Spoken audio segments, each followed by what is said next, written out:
Dean Rusk disagrees with you, and he was the Secretary of State at the time, but that's fine. The communist nations have exploited the turmoil of a time of transition in an effort to extend communist control into other areas of the world. Thoughts on Dean Rusk and America's involvement in Vietnam? I know next to nothing about that. Exactly.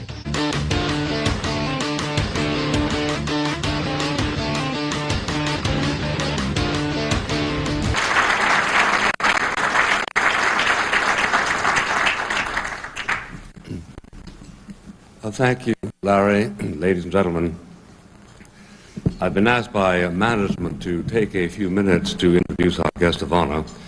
I do this with keen pleasure, derived primarily from the debt I owe him and history owes him for the effort he has made in producing this biography of Whittaker Chambers and the talent he brought to the enterprise, but derived also from his willingness along the way to tell me from time to time he was thinking and doing. It is awesome to reflect on the ways of the true scholar. Sam Tannenhaus decided to undertake this book the year the wall came down in Berlin. He had graduated from Grinnell and taken a master's degree in literature at Yale, and he had published a book, Literature Unbound. He turned then at age 34 to the story of Whittaker Chambers. That was 8 years ago. In December of 1990, I need to recall the circumstances. I set sail across the Atlantic from Lisbon with a few friends. I brought along unanswered mail. One letter was from Sam Tannenhaus. You should know that Alan Weinstein, who had written his book Perjury 10 years earlier, resisted, quite understandably, itinerant spelunkers in the Hiss Chambers caverns. Men and women and boys and girls who wanted to coast by and chat with Professor Weinstein about this dark and immense story. I had pleaded with him to make an exception, to see Sam Tannenhaus on the grounds of his special promise, and now I had a letter from Sam telling me he had met with the elusive proto-Hiss Chambers historian. Tannenhaus wrote me, "Weinstein promptly set me loose at stacked boxes in a room of indeterminate function. I found the gems quickly, the Maya Shapiro letters, including the postcard from Russia, the Herbert Solo letters, plus Chambers' unpublished manuscript, 1938, containing his notes from the underground. There is also precious miscellany. Weinstein himself most gracious. I can tell you're a serious scholar," he said, "and Bill thinks you're okay. You can look at everything I've got." We talked snatches of conversations, 5 minutes here, and a serious dialogue.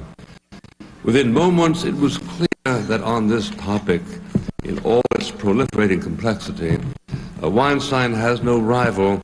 He knows what routes Communist Party members took to get to Russia, the port of entry, Riga. He knows the inner workings of espionage, the spiraling duplicities, the dense layers of aliases, the disclosures entwined with concealments. He knows Whittaker Chambers. "I've read every word Chambers wrote," Weinstein told me, at least that was available in 1980, the year Perjury was completed. Whittaker Chambers is, I saw, Oedipus, doomed to solve tragic riddles. At one point, Weinstein said, his hand pointed to his files, "I haven't touched this stuff for a dozen years. It follows me. People call, ask questions. I try to avoid them, but then," said Sam, "once we pushed into the intricacies," he said, "I can talk about this for days." Weinstein described with bravura flourishes, Sam wrote, his own discovery, made in Sylvia Salmi's Mexican house, that Whittaker Chambers had told the truth. No doubt you know the story. Weinstein locked up in an eyrie with Solo's papers, the mocking lisp of the water outside the window, sifting through evidence that even Solo had forgotten about, the careful log of dates, the meticulous chronicle of Chambers' breaking the party, all of it proving Chambers hadn't lied. This discovery tipped Weinstein onto confusion, almost despair. Of course, he recovered. Only survivors tell such stories. For the rest, the cold comfort, the retreat of silence. I read on in that letter in querulous weather in mid-Atlantic with mounting excitement. The exoneration of Whittaker Chambers had been formally accomplished, first by the courts, then by Allen Weinstein. Sam Tannenhouse was engaged, I reflected, in a more ambitious mission, and was proving in this letter his competence to understand the whole of this complicated man whom I had grown to love and revere during the years I knew him, and that we had worked together at National Review. What I sensed, Sam's letter on, Weinstein had also sensed. Chambers contains multitudes, Weinstein said. Also, he said, I didn't do him justice. Finally, he said, after I finished Perjury, I was going to write the book you're writing now. Chambers thrived on having multiple lives. You will never get to the truth of it. It was his business to keep it secret. Sam concluded his letter. This was his unstated theme. All preconceptions must be stripped away.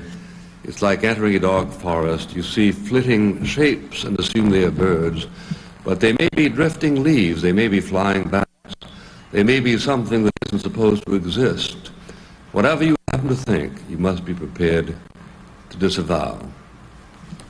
He finished, I'll leave you in peace, but first some lines of verse the other day. They come from Auden's poem on the death of Freud to Whittaker Chambers.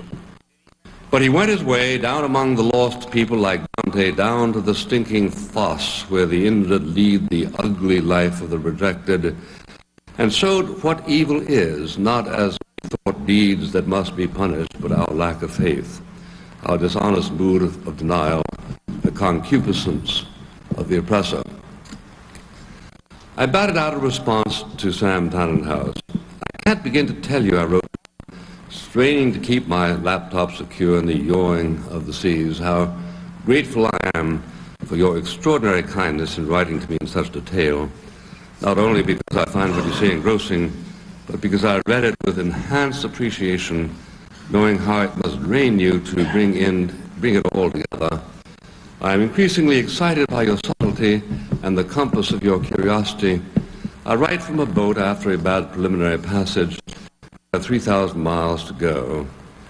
In my published journal, I closed the letter confident that I might have been let in on the making of a masterpiece.